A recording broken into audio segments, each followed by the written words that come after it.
Sydney, Istanbul, Tijuana, my worldly hair transplant journey. Let's find out what happened.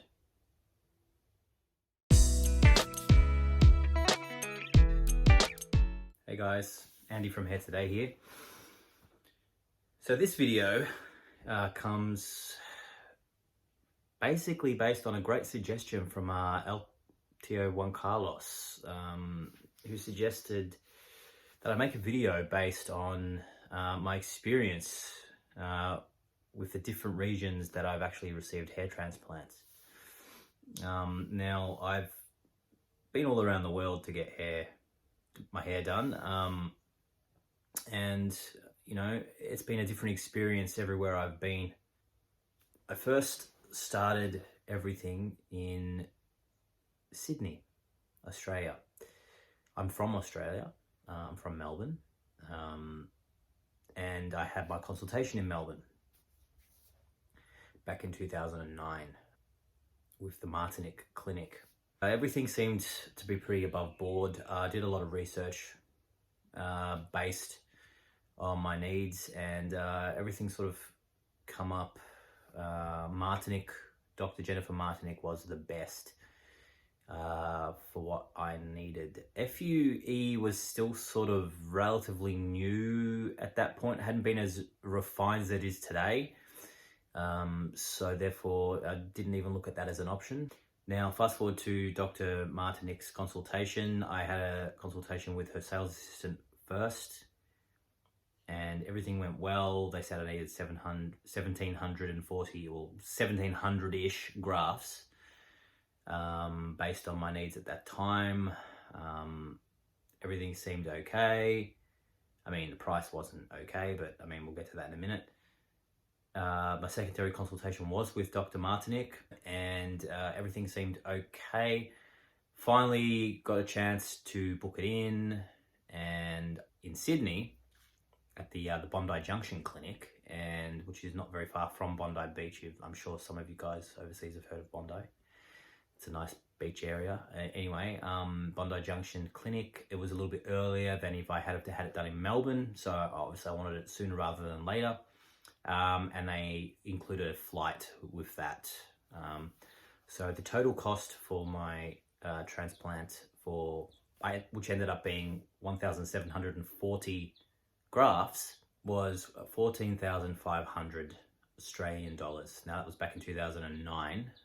So, you know, with inflation, I'm sure that's gone up a little bit more now. But so for back then, you're looking at 13,532 US dollars, which, yeah, it's pretty significant, especially for 1,740 grafts. I mean, look, don't get me wrong, the experience there was fine. Everyone was friendly, everyone was, you know, very supportive. Like the technicians were good. Now that I look back, I'm pretty sure they were student technicians, so I don't know how competent they were about dissecting grafts, but everything seemed well and everything seemed to grow okay. The only issue I actually have with the Martinique clinic, besides the price, of course, would be the placement of grafts. The graft placement was actually, not very good. The angulation of the grafts, especially my temple region, definitely not natural. They kind of, you know, stick out like that, and they can't be changed, unfortunately. And look, a little bit in this region as well, they sort of they stick up instead of forward. So there's some of the issues that I have with that clinic. But I mean, overall, I guess, I mean, it was a decent experience. Would I go there again? No. I definitely would not ever go to Martinique again, based on results and price alone. Not worth it. And not to mention, big old scar on the back of my head. But I mean, look, it's a linear scar. It's quite thin, but still, like, you know, that's the price to pay if you're going to have an FUT surgery. Now, fast forward to wanting a second hair transplant. I started seriously thinking about getting another hair transplant in 2016. While I was working in the hair loss industry, I had to wear a non-surgical hair replacement on top of here to give the illusion that I had a thick head of hair. It's essentially a hairpiece. I had to wear that because of my position promoting hair loss solutions, etc. But while I was not, in that hairpiece for work, I would be, getting laser therapy. I'd be taking topical minoxidil and capsules to combat the hair loss, because it did progress over time, and it was getting to a point where I really wanted to sort of look into getting something done. And I had a few clients that I was speaking to, and they were telling me that they were going to go to Turkey, they were going to get a hair transplant, and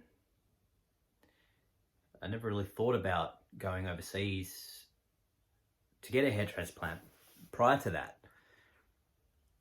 And I started looking into it, and then I discovered that Turkey is definitely one of the major hubs for getting hair transplants overseas, and especially FUE. And I was interested in FUE, so I decided to look deeper into that. And 2017 sort of rolled over, and I was on different medication.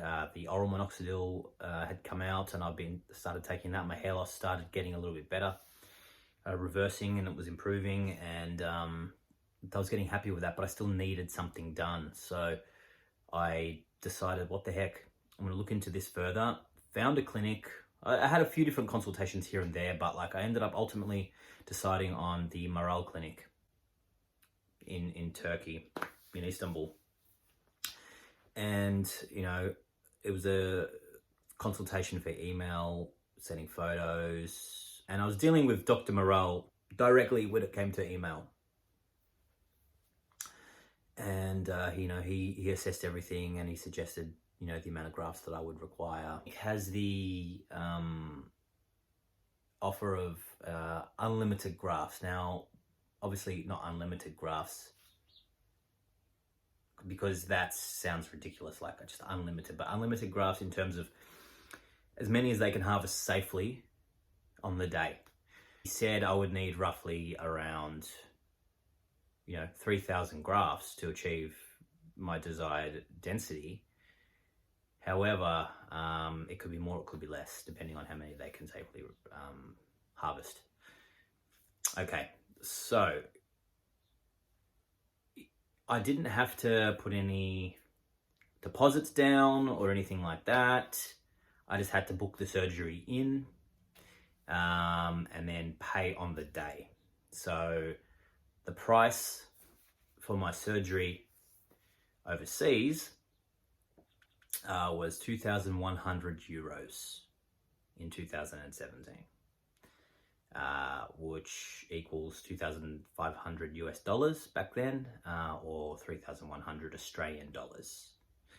Now, a whole interesting concept, because I had this surgery booked in for the day it was going to be. I had to, book flights and do everything. This is like a whole new thing for me. I mean, I've been overseas before, I've traveled, but to do it like this, I've never been to Turkey before. How was I going to get there? How am I going to book this and coordinate it properly? It was all a mystery. And I didn't outlay any money as well. So, it was all over the place. It was an interesting scenario for me. So I ended up finding flights via Emirates. So there is no direct flight to Turkey from Australia.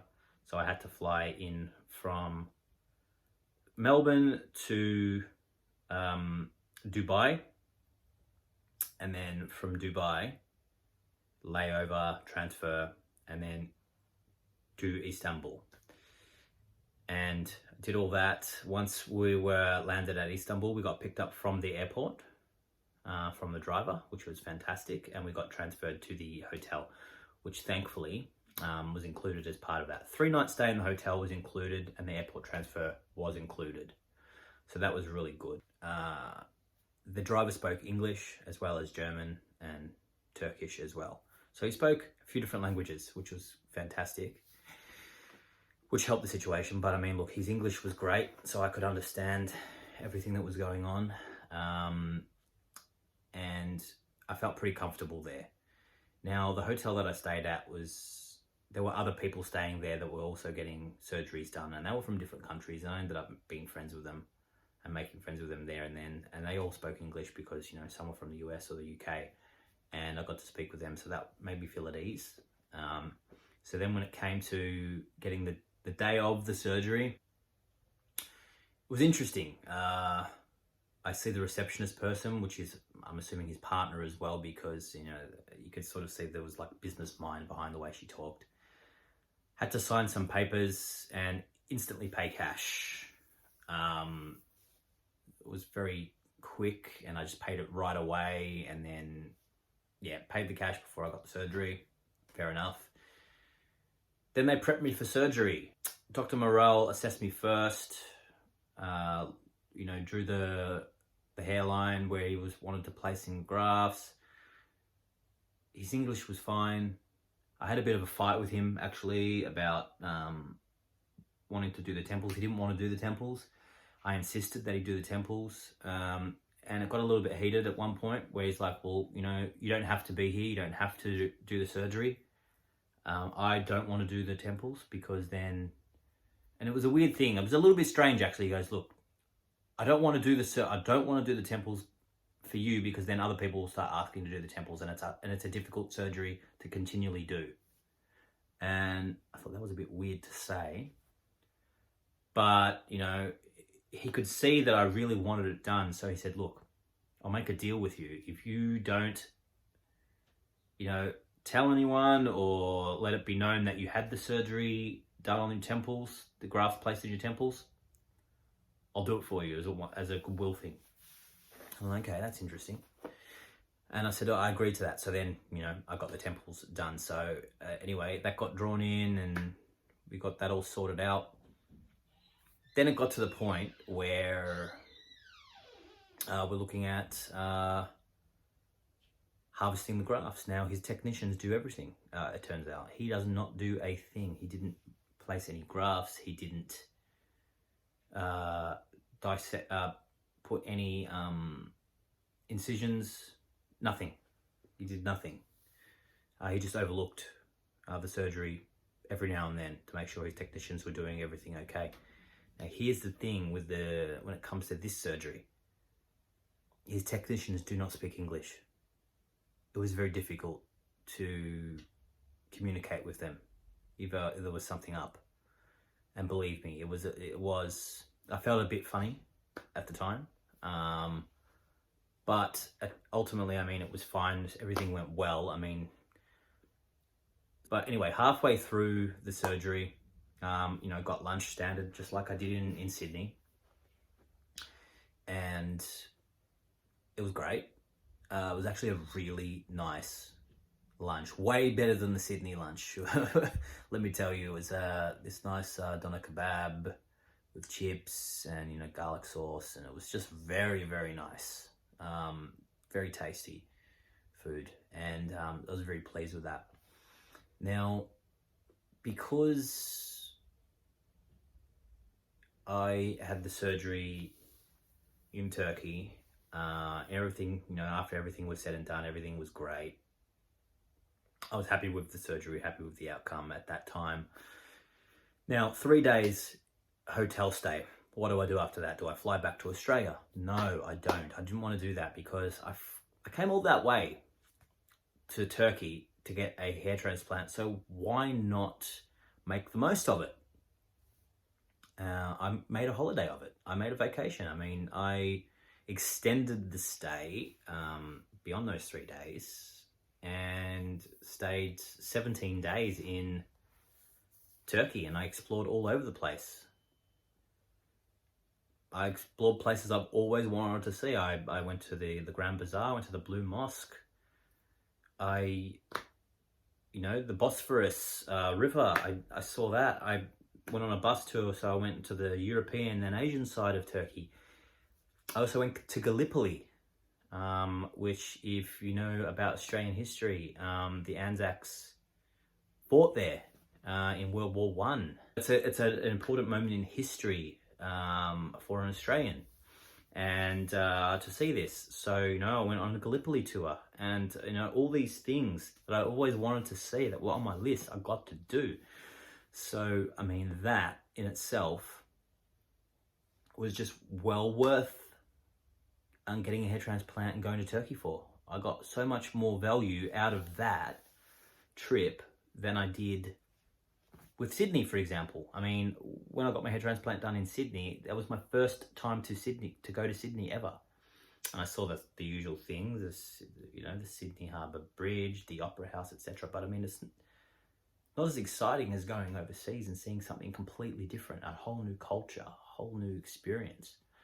So comparing Sydney with Istanbul, well, overall, Istanbul, Turkey, way up there in terms of value, what you're getting. And not to mention, I mean, the whole trip was a fraction of the price.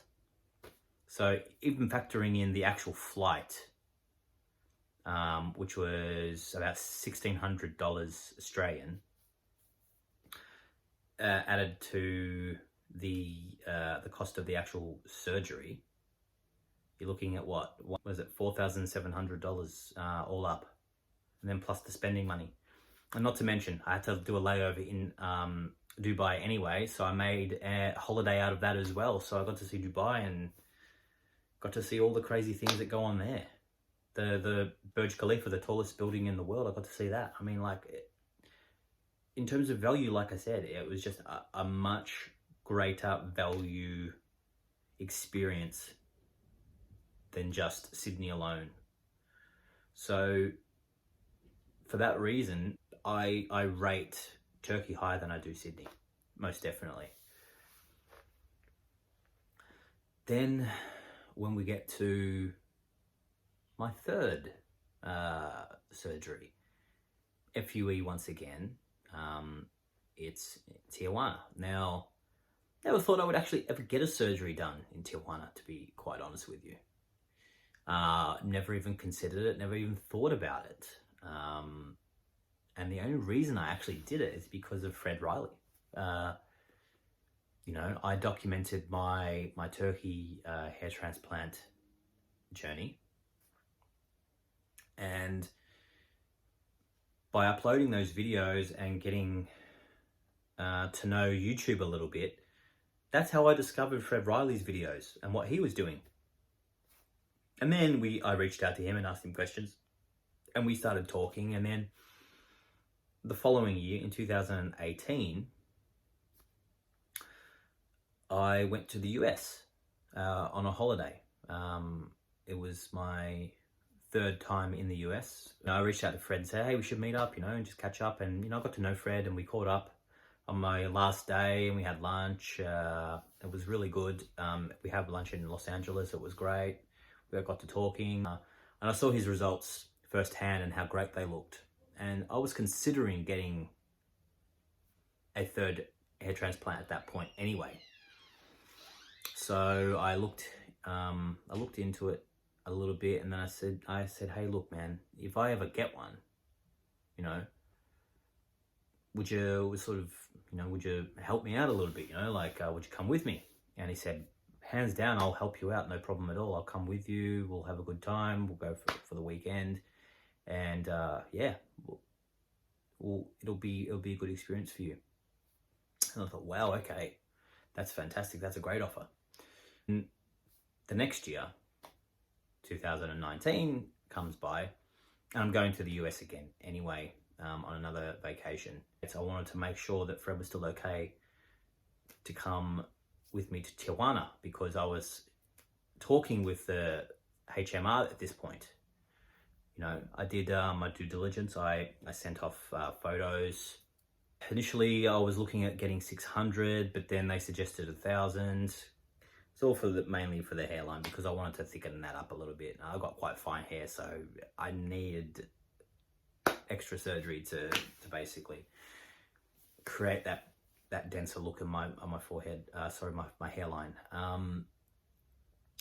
So I was liaising with them finalizing how many grafts I needed and booking it in for the specific day. I had to work around Fred's schedule as well. It was a bit of a logistical workaround, but I managed to do it.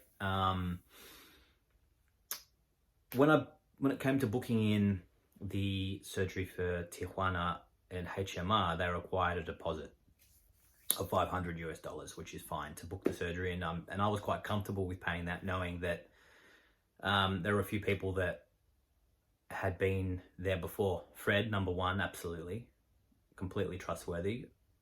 He's been there, the results are there.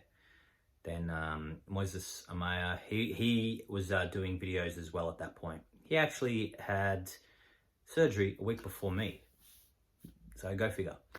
All right, so the night before, I'm in Los Angeles and with my girlfriend, and then Fred and his buddy pick me up, and we go all the way to San Diego and to drop my girlfriend off at her auntie's place.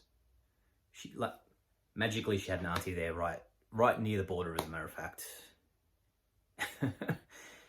And she was staying with her auntie, which is fantastic. I didn't want her being part of that, and it was just easier for her to stay with her auntie and be there.